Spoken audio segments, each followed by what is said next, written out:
de ce que le professeur Joly a dit, que la Constitution contribue à la construction de l'État. Alors, est-ce que cette Constitution n'a pas contribué 18 ans après à la destruction de l'État? Ça, c'est la première question. La deuxième question, le professeur Sam Oredi était là. Il a dit que la Constitution a été élaborée par les Congolais.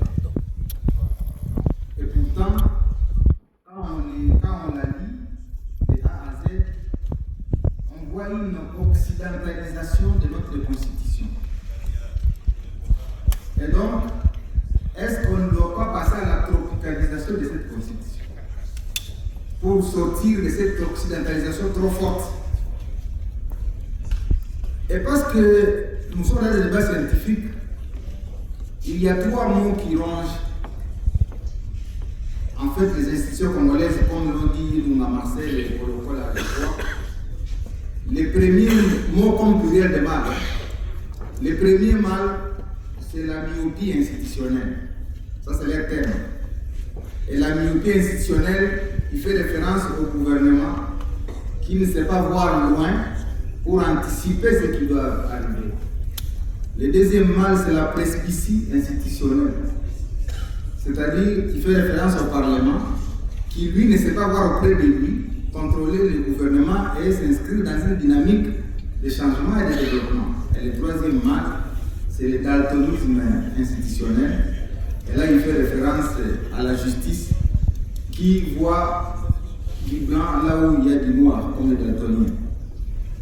Et donc, notre exposé va devoir démontrer quels sont les monstres que la Constitution a dû créer pour que la décentralisation ne fonctionne pas très bien.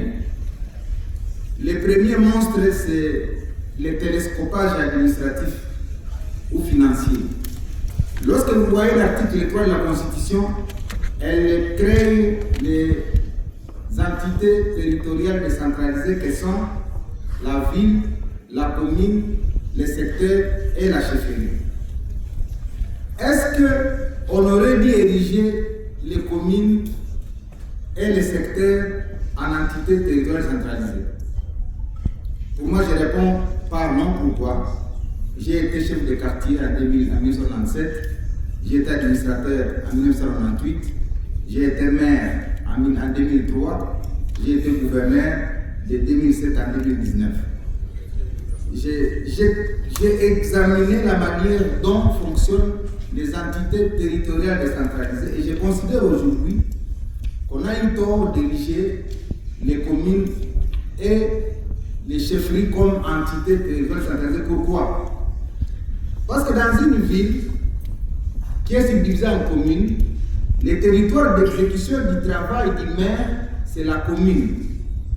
Alors comment pourra-t-on faire de la ville une entité décentralisée et la commune aussi une entité décentralisée, comme si la ville a un autre espace où il va exécuter son programme? C'est donc un télescopage administratif inutile et une redondance. Et la conséquence, c'est que le pouvoir central a des taxes, la province a des taxes, la ville a des taxes, la commune a des taxes. Ça fait 4 niveaux de taxation sur les mêmes contribuables. Et donc c'est le premier télescopage administratif que cela a créé. Lorsque nous allons aux élections, étant donné qu'on a érigé les communes, les secteurs en entités décentralisées, on va organiser les élections jusque dans les secteurs pour les doter des conseils municipaux, des conseils communaux. J'ai fait un exercice.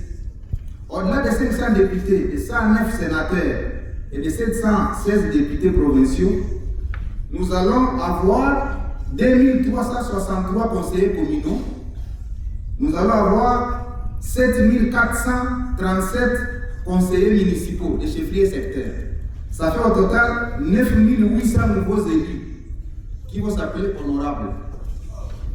Tous à l'intérieur de nos espaces. Alors, ce que la Constitution a créé, est-ce pour créer des honorables et empêcher de créer des ressources pour devoir affronter les problèmes de développement? Un petit calcul. Les 9800 ici, si chacun doit avoir $100, multiplié par 9800. Si chacun doit avoir $1000 multiplié par 9800, et on va créer au total 904 organes locaux, c'est-à-dire 33 conseils urbains, 239 conseils de chefferie, 478 conseils de secteur, 137 conseils de communes. Tout cet environnement-là que la Constitution a créé, va-t-il contribuer réellement au développement de la RDC ou alors en être un obstacle? Parce que c'est une armée de chômeurs qu'on va finalement créer demain